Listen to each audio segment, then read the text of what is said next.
Hello, everyone, and welcome to Paradox Untold Stories from Athletic Directors.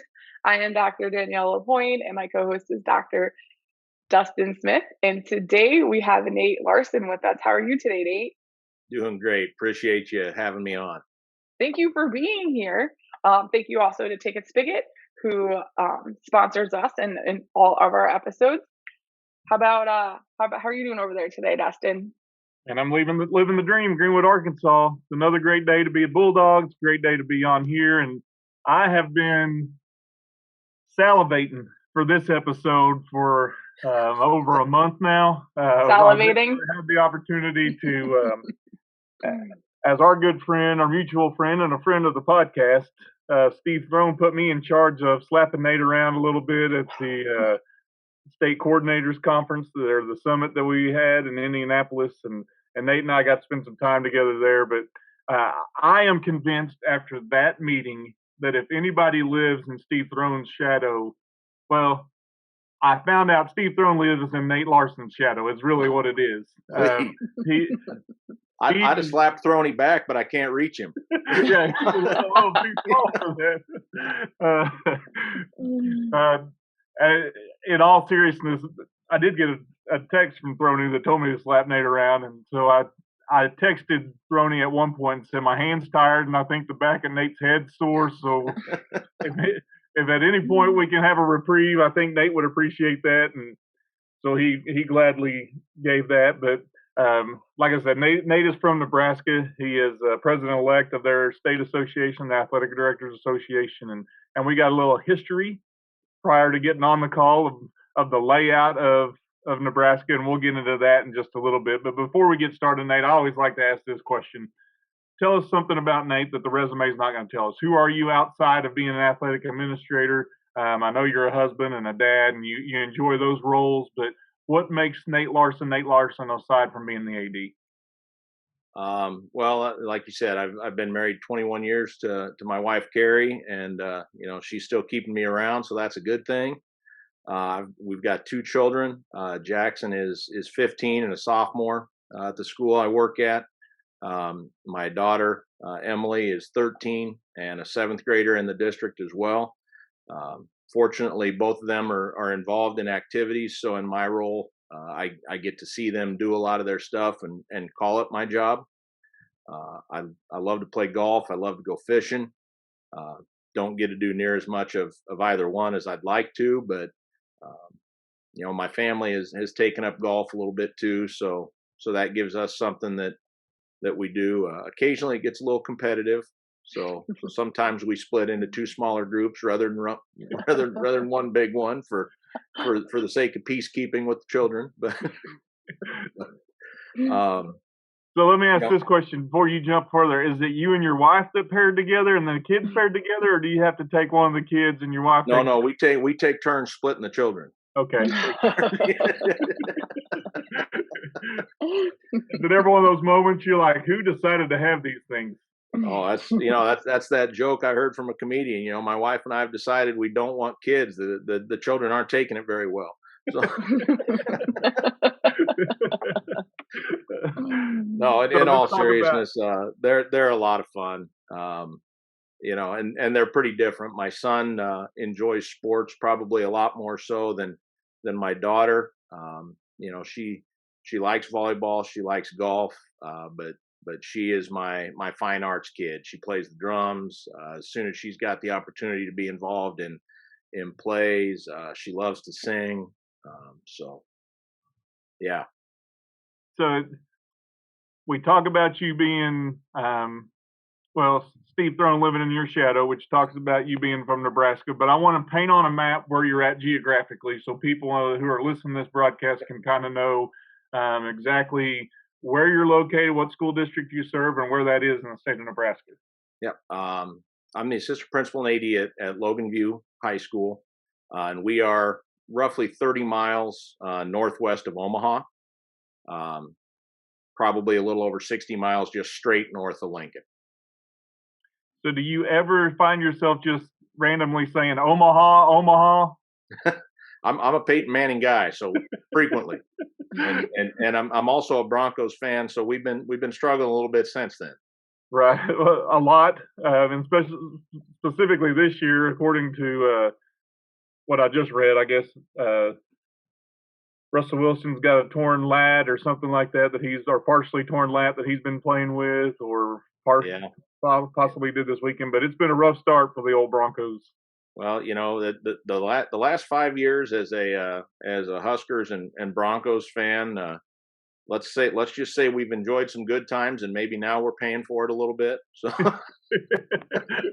You're like a Cubs fan for the last 108 years prior to 2016. You just live in that moment of, hey, we won it in 07 and 08, 1907 and 1908, and we're going to win it at some point. And we ended up doing that in 2016. But I need to ask this question before we really get going.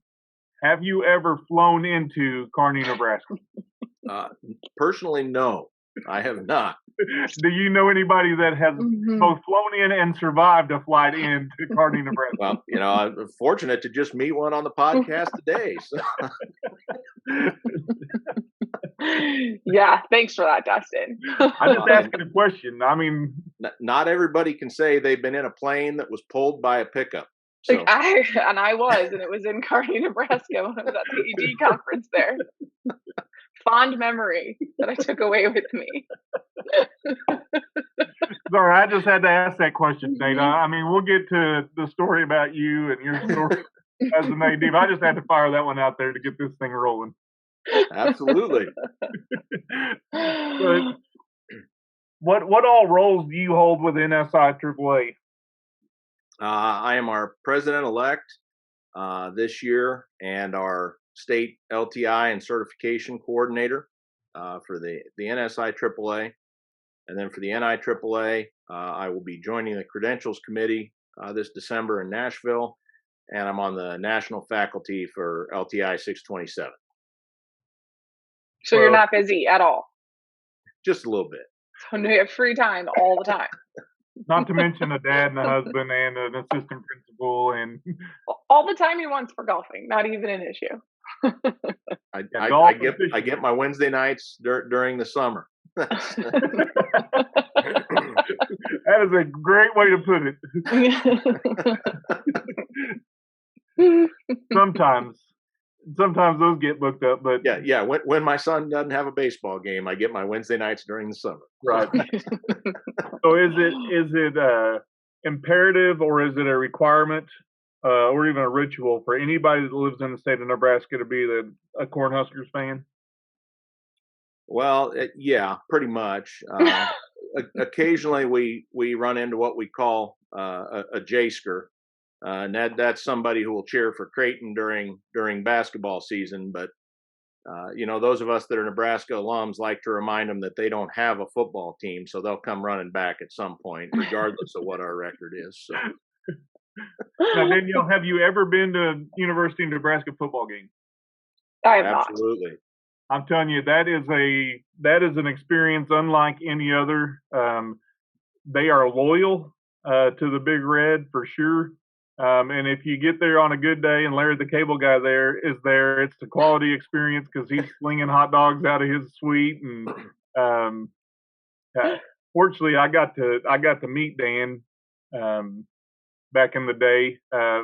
Doc Sadler, basketball coach at the University of Nebraska, was formerly, and he's a Greenwood High School graduate. So I got to know Doc, and University of Arkansas Fort Smith played up there against the University of Nebraska in an exhibition game, and Larry the Cable Guy was there in his camouflage cutoff shirt, and he was there on the front row, so we got to meet him and hang out with him. But an experience at the University of Nebraska at a football game is unlike any other.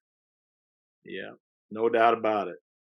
That is a bucket list thing you need to do, Danielle. If at any point you have a desire, the next time is a place to go. Yeah, the next time that I fly into Kearney, we'll have that on my list. And see, you've flown into the third largest city in the state of Nebraska, but on a football game day, the stadium becomes the third largest city. That makes sense. And you won't ever find an airplane pulled by a truck there. I can promise you. No. Yeah, and unfortunately, we can't fly you into that one. We can get you close, but And wear red. I can just tell you, wear red that day. Don't wear any other color. So enough about that mess and enough about the jokes aside. But now you've served as an AD and you've run into your share of situations, we'll call them. But the point of this podcast is to one, have a few laughs, but have some conversation about just real life experiences that ADs face. And so, in your role as an athletic director, and let's dive into some stories that you've encountered. And as you tell these stories, we may just interrupt and start asking questions. But feel free to start us off with some stories of your time as an athletic administrator. Well, probably the most stressful that I can think of at the time was it was my first year at the school, and we open up our gyms for youth practices. And in our secondary gym, all the hoops are adjustable, so the third grade kids that play on the low hoops can practice at that height. And unfortunately, at a Friday night practice, one of those coaches lowered the hoop past the point where you were supposed to, so he couldn't get it to raise anymore. Didn't bother to tell anybody. And when I showed up for our high school games on Saturday, I saw the game hoop that was about 7 feet high at that point.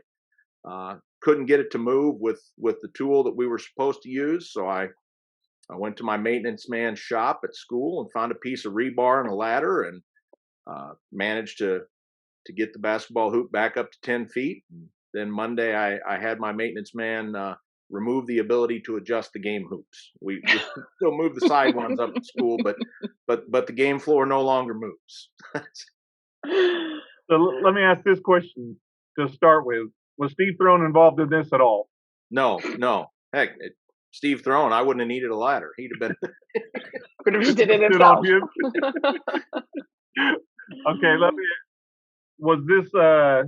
were these goals lowered by anybody on this podcast right now to make them more available for dunking? No, I hadn't done that since the driveway, growing up.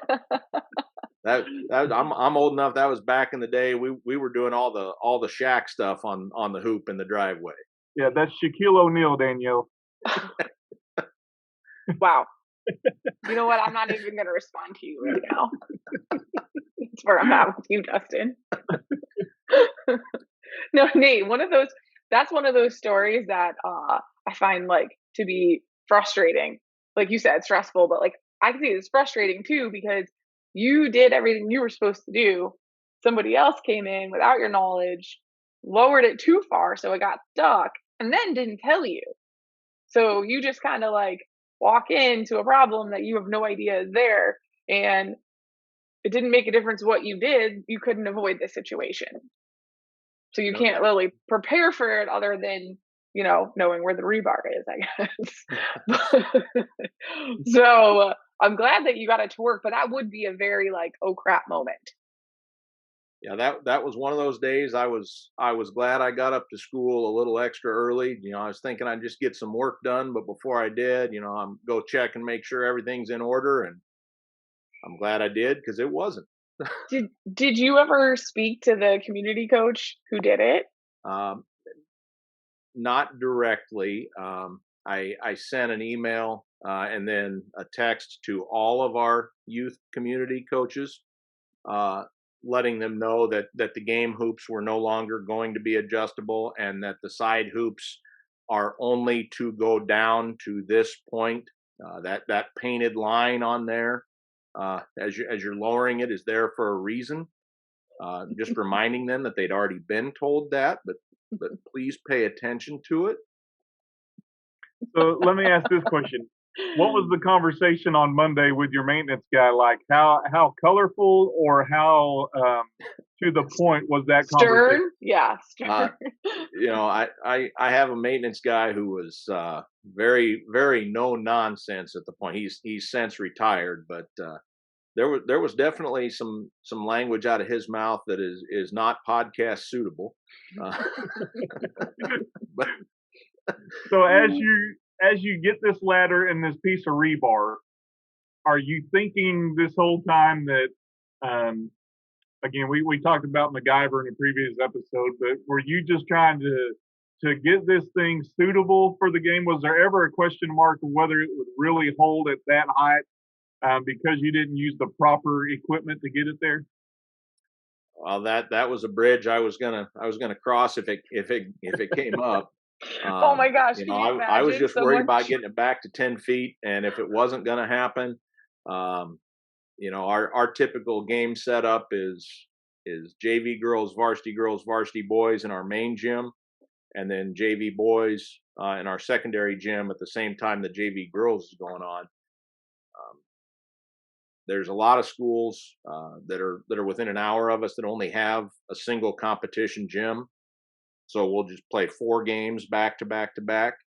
Um, and with it being a Saturday and the first game scheduled to start at 2 in the afternoon that day, I figured worst case scenario we just bump everything back a little bit and play them all in one gym. So you're riverboat gamblers, what you're saying. You're just going to take a chance and see what happens. Could you imagine someone shoots the ball and like the rim just drops? Like that would be awful. I would be like, "Where's the rebar?" Not going to use it to fix the hoop. We've tapped into your appreciation for we'll call them classics. Tombstone's falling in that category now, but as we go into, did you ever have a moment where you took a measuring tape from the floor to the rim and said it is 10 feet, just like in Hickory? I have not done that, but the first basketball team that I coached at the school I was at previously, you know, I used a couple of Hoosiers references in practice, and of course the freshman girls were looking at me like, "What are you talking about?" So I decided one day after school we had about a 6-day stretch where we didn't have a game. I said we're gonna take one of these days, and coach is gonna order some pizza, and some moms made you know, brownies and brought a couple of side dishes, and practice that day was we watched Hoosiers in my classroom. It's a quality movie. If you haven't seen it, Danielle, it's a quality movie. Thank you for all of your insight today, Dustin. It is so useful. Yeah, that same year at that school we had a receiver on our football team, and I coached the receivers and defensive backs, and his last name was Chitwood. Oh, So the whole time, like, you know, wasn't Jimmy though. I'm calling the kid Jimmy, Jimmy, and one of the other kids comes up to me like not wanting to embarrass me in front of the rest of the team. He's like, "Coach, his name's not Jimmy." Like, yes, I know his name is not Jimmy. It's a movie reference. I'm old. I've lost you guys. I'm sorry. I've lost you guys. It's similar to every podcast episode we have. There's the old guy who has movie quotes, and then Danielle, who I've lost long ago, probably in January. But people pull me aside and just say that movie quote is not probably fitting. Like, yeah, I know it's probably fitting, but anyway. So we'll go back from the movie appreciation that I have. I mean, we could talk all day about these classics. Nate, you and I could do that. But as you go back to that day when you see the problem of the rim lowered way beyond where it was supposed to be, and this wasn't a side hoop, as you said, this was a competition hoop. And then that Monday, when you removed the ability to lower those goals, as you phrased it, how was that conversation with the custodian or your maintenance guy, and what did he say? Did he suggest that, or was that you to just say, "Hey, we're just gonna eliminate that opportunity altogether"? Well, I had told him that on the phone Saturday as I was speaking to him. I said, when you get to work on Monday, you and I are going to go fix this problem so it doesn't ever happen again. Because Saturday was not fun. Right. Like I'm not doing that again. And so, like I said, some of his statements may have questioned the intelligence of the people that lowered the hoop. You know, because because again, they'd been told there's markings there for a reason. Please pay attention to those, and that didn't happen. So he may have questioned the intelligence of the person that lowered it that far, and may have done so in a colorful manner. Did you ever question the intelligence of you getting into athletic administration, being that this was year one? Well, there were definitely times it's like, man, this was not on the job description. I don't know what the heck's going on here, but Yeah, I don't think they put that. I think they put that on there for no. They don't put that stuff on there for a reason, because if they put all that stuff on there, then many people would just say, "I'm Bye. lost me," like you lost those kids with Jimmy Chitwood references. yeah, I think I think you kind of bring up like a good point though with this whole story, and it's not one that we've actually touched upon yet. Is community groups using your facilities? I think that's really common across the country. You know, community little leagues and rec leagues use school facilities, but you sometimes don't know what you're going to walk into on Monday or the next day, and that's something you kind of have to be prepared with, or have a conversation with the leader of that group. And definitely being a first year AD as you were, you might not know that. That's not the thing at the top of your mind necessarily. yeah, and and I learned a little bit that year. I was scheduling all those groups in our secondary gym, and trying to avoid scheduling them in our competition gym as much as possible. Mhm. Um, and I had to learn a little bit of history of the area, that part of what got a bond issue passed for that second gym being built, um, was it. I mean, it's pretty much free range access to the facilities when community groups want to use them. So I mean, from that point on, we've been scheduling both gyms for little kids practice. And that was a lesson I learned, was you got to kind of know the history of where you're at, and how you got to the point you are. And that's awesome that you know that, but that doesn't make the next morning less stressful for you. No, no, not even a That little. Forget the next morning. How about that moment when you're taking care of the goals and you're like, man, I got to get this back to the regular height. well, that's yeah, yeah. Yeah, when you got the piece of rebar in there, and you're cranking it, and you feel like that took an awful lot of effort, and you look and you're like, wow, that might have moved an inch, and we got to go about 3 feet. This is gonna be a little work. You'll be here a little bit. Be the fans show up and you're just sweating.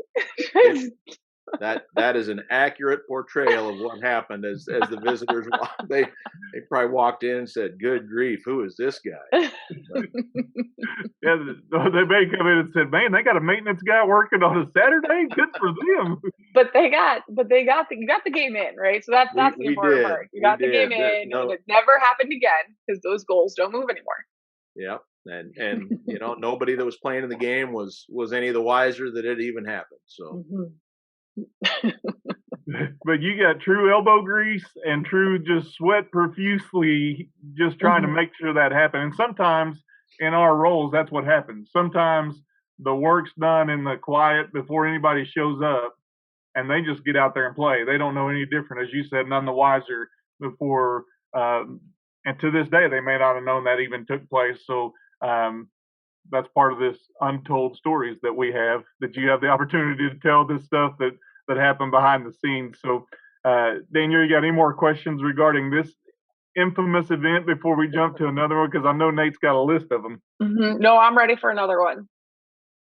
all right, boy, I don't know. Probably the other one that would be stressful, is confirming with JV officials, and then I was supervising softball on the road, and I get a call from one of the other administrators that's supervising volleyball at home, and they're saying we don't have JV officials. They didn't show up. After confirming. After confirming, yes. Oh my God, you were literally like taking all the frustrating stories. Like, this is exactly the same thing. Like, you did everything you were supposed to do, and the result wasn't, and you couldn't fix. See, you feel passionate I am about this. Like you've just got me all revved up here, like this morning. There's no doubt about it. I had both of those instances. I had an official that I gave the contract to, and I had said, you and a partner of your choosing for the varsity game, and then you can bring some younger officials that you work with to do the JV game. And that official said, yep, absolutely, we're all set. Here's the start time. We'll arrive here. Great, perfect.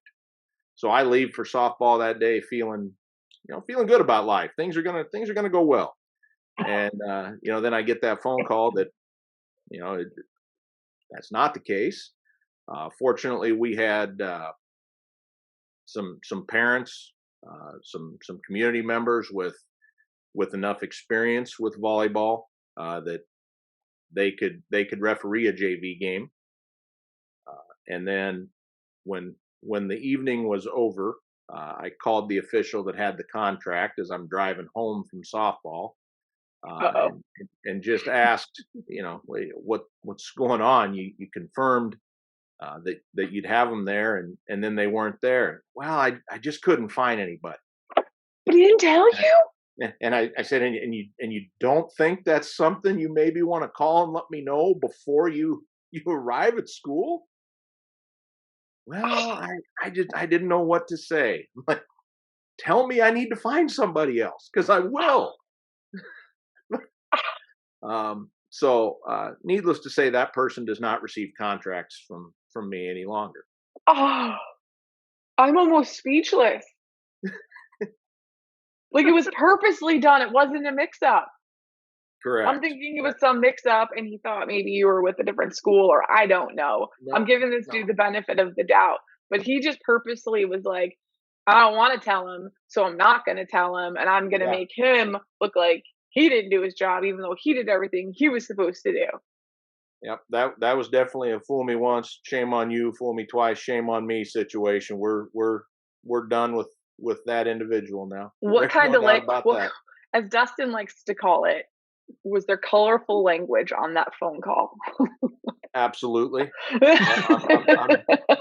I'm not afraid to admit at that point that I didn't quite go to the granddaddy of them all, but I oh man, I let them know I was displeased. Yes. I'm sorry. I'm sorry for you. My blood pressure went up on this one. Like, oh man. And to top it off, you're on the road. Yeah. Now, I don't know that I'm more amazed that you got softball and volleyball going on at the same time, because at my school district, volleyball and softball are shared athletes.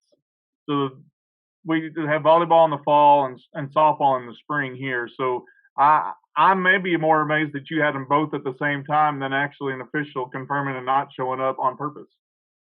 Yeah, volleyball and softball, along with cross country and girls golf, and we don't have a girls golf team. If we have girls that want to golf, they can golf on the boys team in the spring. But fall sports, we have volleyball, softball, and cross country for girls. And that's in the fall, simply because weather dictates some of that, correct? Yeah. Yep. And is baseball in the spring? Baseball is in the spring. Is it spring / summer? Like Iowa plays in the summer for their baseball. Do you go like that since you guys are neighbors? We have high school baseball in the spring, and then we still have American Legion baseball in the summer. Okay. So let me ask you a question. Why is softball and baseball different seasons? I honestly can't answer that. It's been that way for as long as I can remember. And we've had proposals in our legislative process for the state association to change that, and they've just never passed. So I'm gonna go back to your story, because I think the question I have is, as you come away, and we always talk about takeaways from that situation. Danielle mentioned it. You did everything right. You had it confirmed. You knew the day and time. You told him, hey, even have officials of your choosing. Bring who you want to make sure. And the official responded with, we're good. We have it at this time. We'll be there at this time. And you're on the road. What lessons do you take away from that situation that makes you a better athletic administrator, or somebody else a better athletic administrator now? Go ahead, Danielle. Anger. That question was Anger for is what that I question was for Nate. That I wasn't for know. you. I know, but Uh, this is the first time that I'm hearing it, so I'm all hot for the first time, okay? So anger. uh, That is what you take away. Sometimes it's okay to just be frustrated and angry. And I almost feel like that's like you're kind of touching on stories, Nate, where you did what you were supposed to do. You double checked these things. You left and everything was okay. Over the weekend. Before the community used it, and you made sure that the officials were there. You confirmed it. You spoke to somebody and got verbal confirmation. You did all the things you're supposed to do. So while I do think we can take away and we can have lessons learned from all this, I also think it's okay to sometimes acknowledge, like, sometimes things suck that are out of our control, and it's okay to be frustrated and be angry. So today I'm angry. I appreciate that. But no, I think what you hit on is exactly right. In this job, there's a lot of things that are going to happen that are outside of our control, but they're going to have an impact on what we do. And we've just got to have the flexibility to take whatever situation we're handed and roll with it and make the best out of it for our kids. So you said you and that official no longer either speak, or they do not officiate any games for you where you're located presently. They absolutely do not officiate any games that are home games for us. I can't control if somebody we go to happens to hire that individual. Um, but no, that individual and I also have not spoken since they hung me out to dry a little bit. So if you have said encounter with said official, what will that go like? At this point, it'd probably just be a very, very short hello and see you later. I feel like Dustin set you up there. Yeah, it's not gonna do either one of us any good for me to let them know what I really think. So. Right. A lengthy conversation is going to go over like a pregnant pole vaulter, is what you're telling me. That's exactly right. That's You can give me exactly their right. number. I can take care of it. Not an official capacity. Okay, not a bit off record.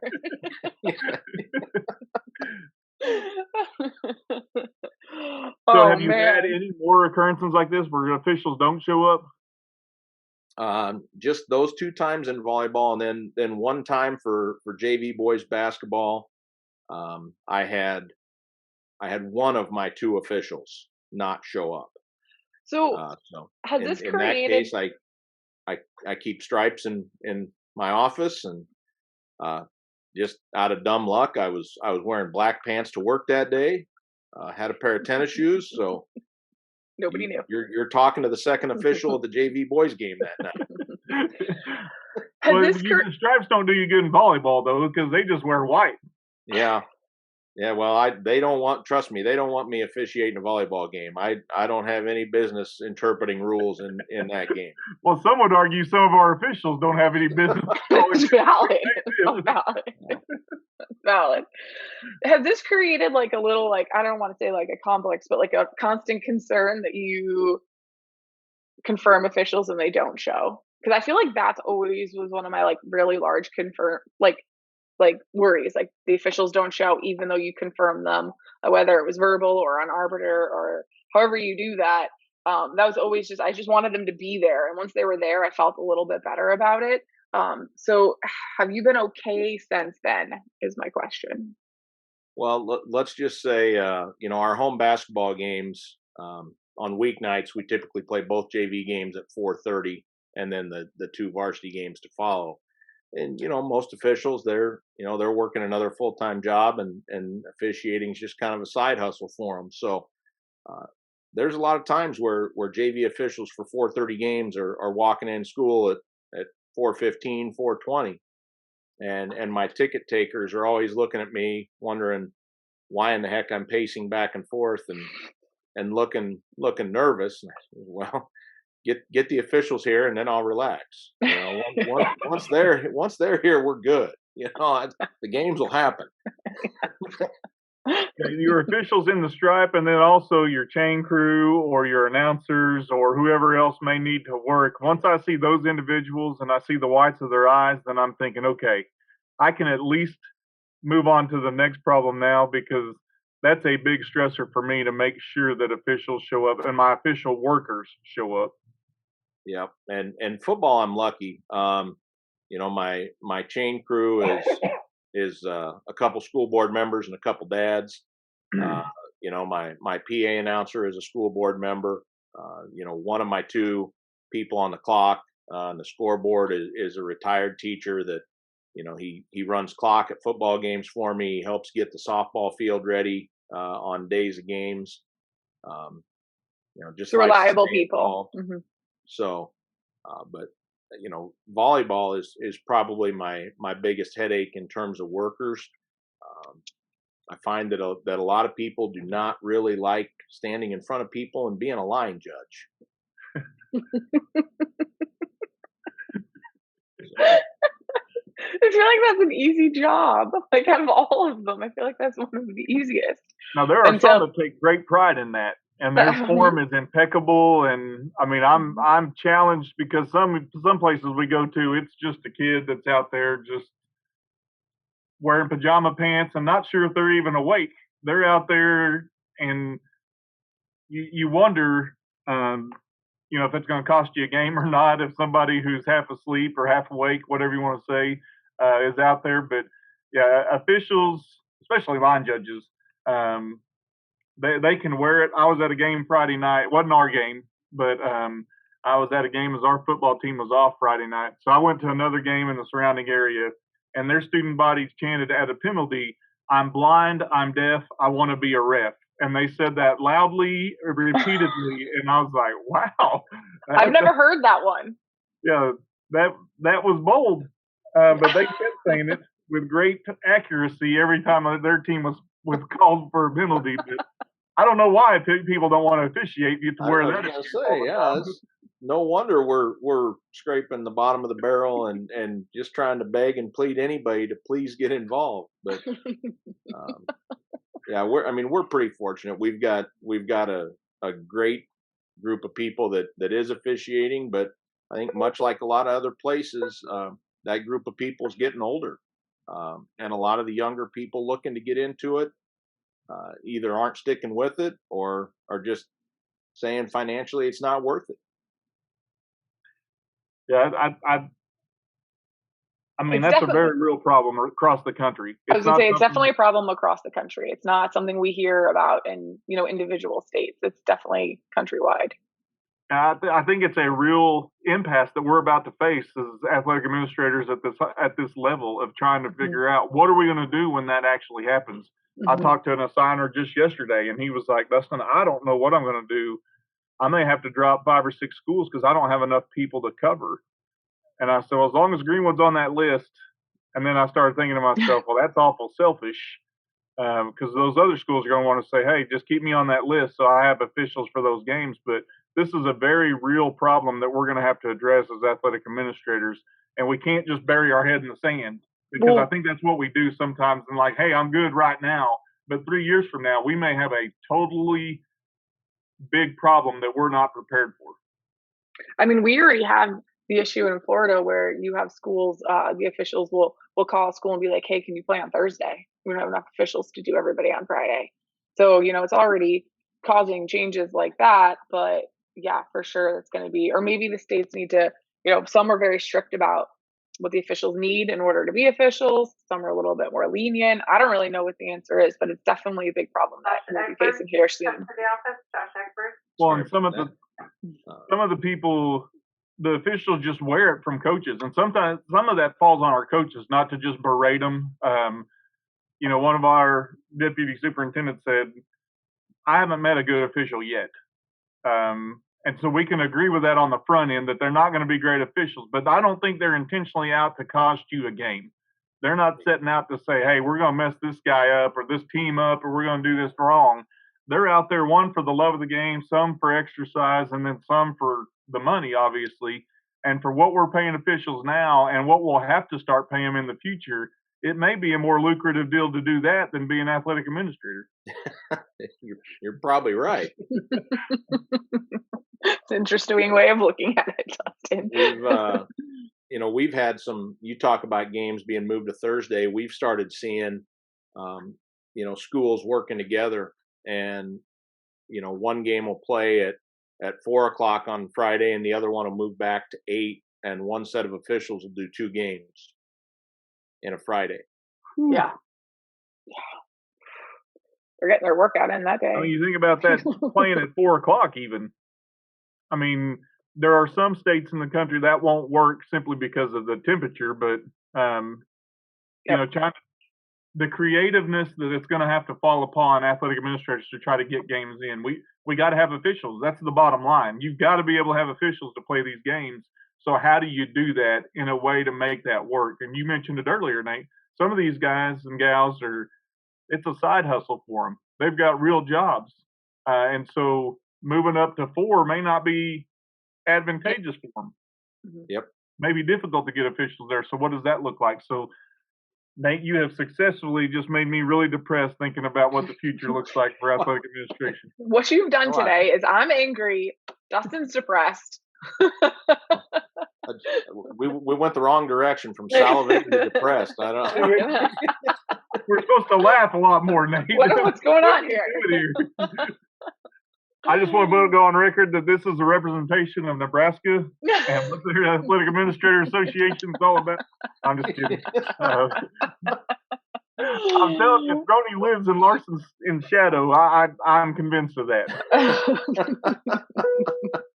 And if you ever see the two of them next to each other, that will be an impressive feat for the people to say that Throny lives in Larsen's shadow. Yeah, I like to say that the credentials committee basketball team is going to get a little bit worse this December. We're trading a 6'8" collegiate basketball player for a 5'8" guy that was not. So is Jason Parker getting off the credentials committee?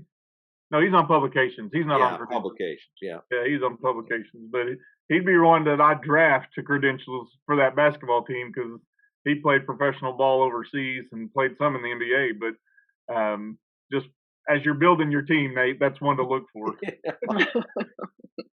We're going to need a lot of help because I'm not a value add for that. I'm the guy that stands in the corner and shoots the 3 and is a defensive liability. You've got the shooting ability of Chitwood, is what you're telling me. Well, I'll make it. Yeah. But when you're talking about this, like, what's the height of the hoop though? Are you doing the 7 or the 10? Oh, we're playing on 10. We're playing on 10. I spent a lot of time getting that baby back up there. We're not going down. 10 forever. Maybe that's what it is. We think of Throny as this giant, but he maybe was playing on 7-foot goals. Oh man. Well, I really appreciate you taking the time to hang out with us today. Even though you've left lasting marks on us, we definitely laughed a lot, and I enjoyed speaking with you. Well, I appreciate the invitation. It was a lot of fun. Nate, you and I have talked about this for a while, and we talked about state coordinators. And man, I told you I was salivating for this moment just because I know the conversation was going to be fun, was going to be. I didn't know that I was going to be scarred like I am, but I'm wearing that today, and I'll shake it off. I'll just adjust like you with the officials not showing up after they guaranteed that they were or confirmed. Don't talk about it. But I do want to say, Nate, I appreciate you jumping on here. Thank you for taking a chance on us too, doing having a little fun, sometimes at our own expense. But I appreciate what you're doing in the state of Nebraska, but also what you're doing at the national level, your involvement at the NIAAA, and your national faculty member, your state coordinator. I mean, you're doing all kinds of things for our profession, and I want to say thank you for that. Oh, I appreciate it. It's a great group of people to get to work with, and you talk about Throny and guys like Daryl Nance and Mike Elson and Rich Barton and Becky Moran, people that have been mentors for people like me as I've gotten into the profession and grown, and hopefully that's a little bit of something I can share with other people too. Yeah, and those are all podcast greats that have been on here too. That you mentioned, all those individuals have been on here with us. So great minds think alike. Mm-hmm. Well, and I just think what you did today and highlight some of our frustrations while we laugh at them is really great for any AD that's listening, because we always want to be better, but sometimes you did everything you were supposed to do, and I feel like that kind of fell into today's topic. So thank you for highlighting that. I think it's a message that everybody needs to hear for Absolutely. sure. Hmm. So, and thank you to Ticket Spigot as well, who makes all of our episodes possible, while they also are the NIAAA official ticketing partner. So thank you to them, and thank you to Nate and to my co-host Dustin. And we will be back next week with another episode.